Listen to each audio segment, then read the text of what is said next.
Ian, the last couple of seasons were obviously competitively challenging for you out in Prince Albert, but as tough as things were on a lot of nights, the experience had to make you a better goaltender given the amount of attention you saw from the other team.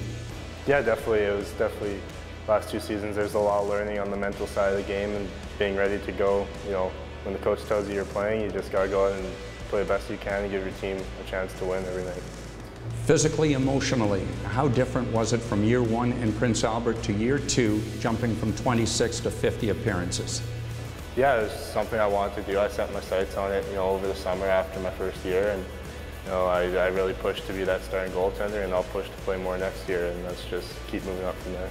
Can you take us back to the night Johnny Bower's banners raised up behind you, and I don't know if it's just karma, but you were named the game's first star, and what that whole experience was like? Yeah, I vaguely remember. I remember the ceremony and the banner raising. I just don't quite remember the game, but yeah. Interesting. I don't know if you're a hockey historian, but Johnny obviously is from Prince Albert.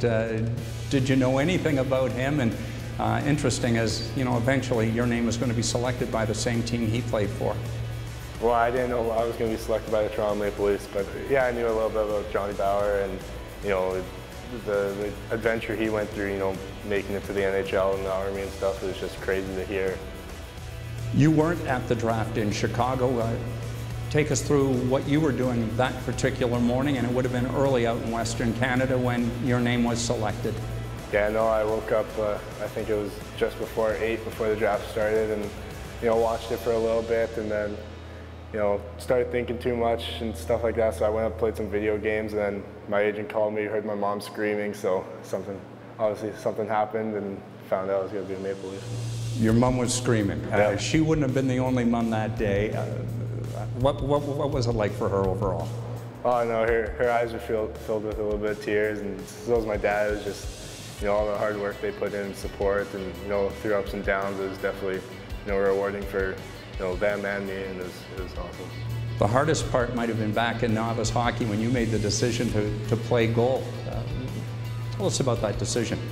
Yeah, no one really wanted to go the second half, so I stepped in and, you know, took the load for the rest of the season. I don't know, I can't tell you why I liked it, but I just did. And then the year after that, I just made the switch and started, you know, focusing on goaltending.